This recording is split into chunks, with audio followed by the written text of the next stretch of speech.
50 milljarða króna skuldir æðstu stjórnenda Kaupþings voru afskrifaðar nokkrum dögum fyrir þjóðnýtingu bankans. 50 milljarða króna skuldir æðstu stjórnenda Kaupþings vegna hlutabréfakaupa í bankanum voru afskrifaðar. Það var gert skömmu áður en bankinn fór í þrot og hann þjóðnýttur. Lóa Pind Aldísadóttir. Sögusagnir grassera í ástandi eins og nú ríkir á Íslandi. Ein sú að æðstu stjórnendur fyrrverandi útrásabankana sem tóku himinhá lán til að kaupa hluti í bönkunum hafi fengið lán sín felld niður til að forða þeim frá gjaldþroti.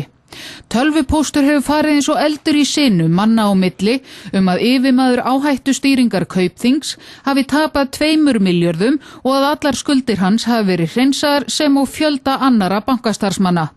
Þar segir jafnframt að fjármálaeftirlitið og ráðamenn hafi rökstutt niðurfellingu skuldana með því að ómögulegt yrði annars að manna yfirmannastöður í nýju bönkunum því þar mega gjaldþrota einstaklingar ekki starfa.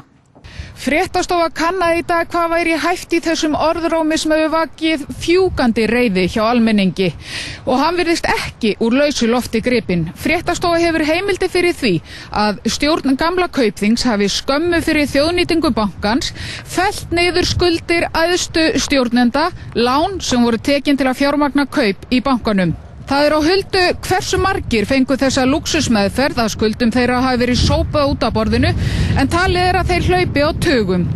Gríðarlegar fjárhæðir munu hafa verið felldar niður með þessum hætti og samkvæmt heimildum fréttastofu munu endurskoðendur bankana hafa rekið augun í að þarna væri maðkur í mysunni. Samkvæmt heimildum fréttastofu ekki útilokað að mál verði höfðað gegn stjórn gamla Kaupþings til að ógilda niðurfellingu skuldana.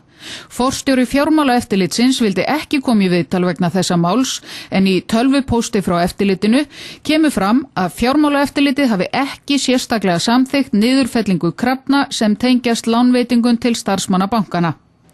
Fréttastofa hefur í dag reynt að ná í fyrrum og núverandi stjórnendur hjá Kaupþingi.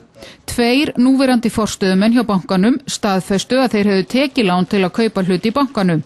Báðir neituðu því hins vegar að lán þeirra hefðu verið felld niður. Og fréttastofa náði ekki tali af Árna Matthísen fjármálaráðherra í dag. Björgvin G. Sigurðsson viðskiptaráðherra gaf ekki kost á viðtali vegna málsins né heldur forstjóri fjármálaeftirlitsins eins og við gátum áðan. Þá náðist ekki heldur í Hreiðar Má Sigurðsson fyrrverandi forstjóra Kaupþings né heldur núverandi bankastjóra Kaupþings Finn Sveinbjörnsson.